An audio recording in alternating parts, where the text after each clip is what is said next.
ये vibrant Gujarat global investor summit में दो ऐसे क्षेत्र हैं कि जिसमें सबसे ज्यादा लोगों को आकर्षित करने का हम प्रयास करते हैं। एक है एजुकेशन, दूसरा है हेल्थ सेक्टर।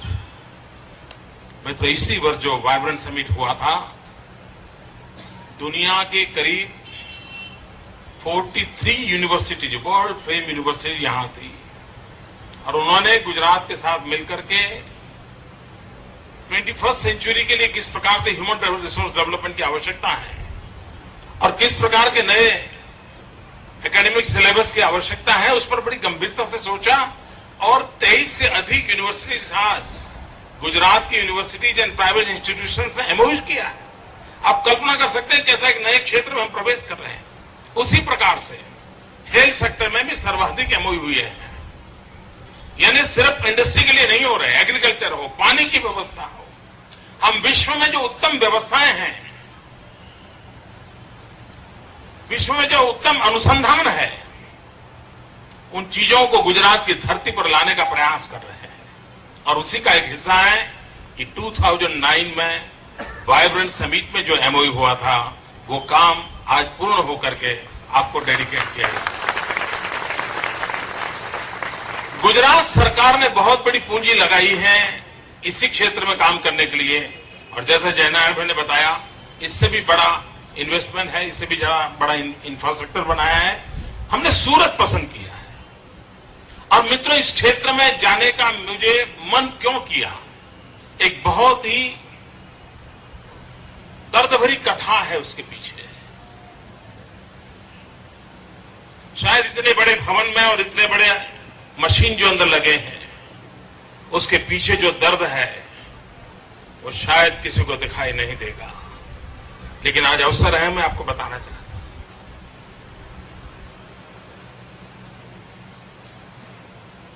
हम गुजरात के लोग हैं, हम 6 करोड़ नागरिक साथ रहते हैं, लेकिन हम में से बहुत कम लोगों को पता होगा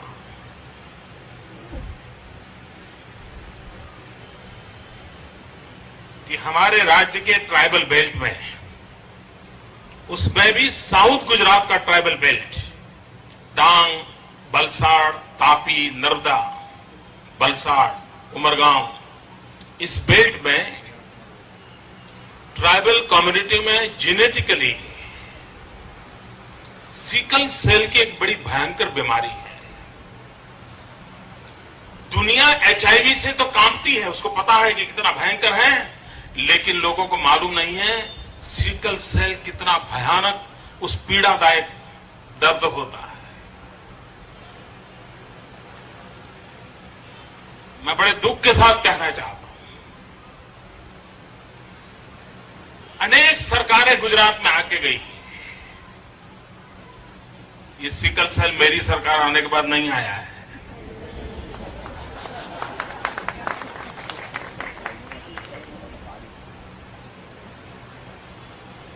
कैसे क्योर करना, कौन सी दवाई काम करेगी, उसमें अभी भी रिसर्च चल रहे हैं। लेकिन मित्रों, पुरानी किसी सरकार को पता तक नहीं था कि इस राज्य के अंदर इतने बड़े समूह को इस पीड़ा से अपनी जिंदगी गुजारनी पड़ती है। ये पहली सरकार है जिसने ये खोज के निकाला कि भाई हमारा ये समाज इस पीड़ा से कैसे दर्द से जी रहा है, और तब से मन में ठान कि हम आधुनिक से आधुनिक विज्ञान को लाएंगे, संशोधन करेंगे, सामाजिक क्रांति के लिए प्रयास करेंगे और इन गरीब आदिवासियों को हमेशा हमेशा के लिए इस संकट से मुक्त करेंगे। हमने एक काम किया, एजुकेशन फील्ड में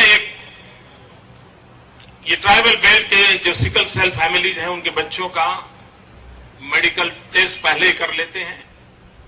लाखों बच्चों का रेगुलर उसका काम हम करते हैं और बाद में जब वो बड़े हो जाते हैं उनको हम समझाते हैं कि आप भी अपने माँ बाप के कारण सिकल सेल के हेरिडिटरी आप पेशेंट हैं। भविष्य के लिए जरूरी है कि एक सिकल सेल का पेशेंट दूसरे नॉन सिकल सेल पेशेंट के साथ, व्यक्ति के साथ अगर शादी करता है तो हम इसको 50% डाउन कर सकते हैं। मित्रों, आज मेरी सरकार ये काम उस ट्राइबल बेल्ट में कर रही है कि आप इससे शादी करो, इससे ना करो। आपको होगा सरकार को ये भी करना पड़ता है, औरों को नहीं करना पड़ता था, हमें करना पड़ता है, क्योंकि हम इस दर्द से उन्हें मुक्ति दिलाना चाहते हैं। और दूसरा एक, जब मैंने जाना कि स्टेम सेल के माध्यम से इस समस्या का समाधान हो सकता है और इसलिए अरबों खरबों रुपया सरकार की तिजोरी से खर्च करके सूरत में ये सेंटर हम खड़ा कर रहे हैं ताकि मेरे उन ट्राइबल बच्चों को, आने वाली पीढ़ियों को इस भयानक पीड़ा से हम मुक्ति दिला सकें। और उस अर्थ में गुजरात में स्टेम सेल इस क्षेत्र का विकास ज्यादा जितना होगा, मुझे विश्वास है कि हम बहुत अच्छी सेवा कर पाएंगे। मित्रों, हेल्थ सेक्टर में जिस प्रकार से रिसर्च हो रहे हैं, जिस प्रकार से टेक्नोलॉजी ने अपनी जगह बना ली है और जैसे जैसे ये सुविधाएं बढ़ती हैं तो नागरिक भी अब सुरक्षा को महसूस करता है तो बेपरवाह बन जाता है। अगर कार में एक्सीडेंट प्रोटेक्शन के लिए एयरबैग की व्यवस्था है तो ड्राइवर को मन करता है कैसे भी चला लो, कोई बात नहीं, एयरबैग है, बच जाएंगे। ये जो टेम्परामेंट धीरे धीरे बन रहा है वो बड़ा चिंता का विषय है। आरोग्य की सुविधाएं कितनी ही क्यों न बढ़े, लेकिन भगवान हमें उस सुविधाओं को लाभ लेने के लिए मजबूर न करें, ये देखना हम लोगों का दायित्व बनता है, एक नागरिक के नाते हमारा दायित्व। और हम ईश्वर से प्रार्थना करते हैं कि हमारा खुद को संभालने का जो स्वभाव सदियों से हमें विरासत में मिला है उसको हम ध्यान दें।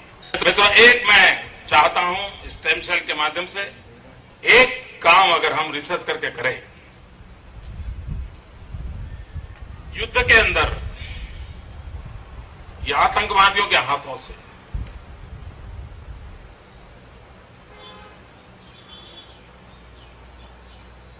इस देश की रक्षा करते करते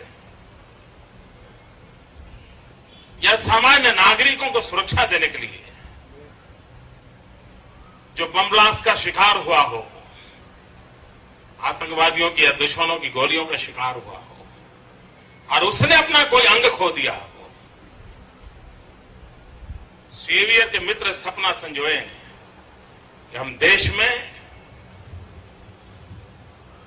कहीं से शुरू करके इस स्टेम सेल ट्रीटमेंट के माध्यम से उसको वो अंग लौटा देंगे, उसको हम पूरा जैसा था वैसा बना के छोड़ रखेंगे। टेक्नोलॉजी अवेलेबल है, ये सब संभव है। उसका हाथ कट गया होगा, नया हाथ ग्रो कर सकता है। आइए दोस्तों, हम इस चैलेंज को उठाएं और देश के सुरक्षा के जवानों को, आतंकवादियों के साथ दिन रात लड़ने वाले जवानों को नई जिंदगी देने का काम इस अस्पताल के लैब में हम करें और देश की बहुत बड़ी सेवा करें। इस शुभकामनाओं के साथ आप सबको बहुत बहुत धन्यवाद।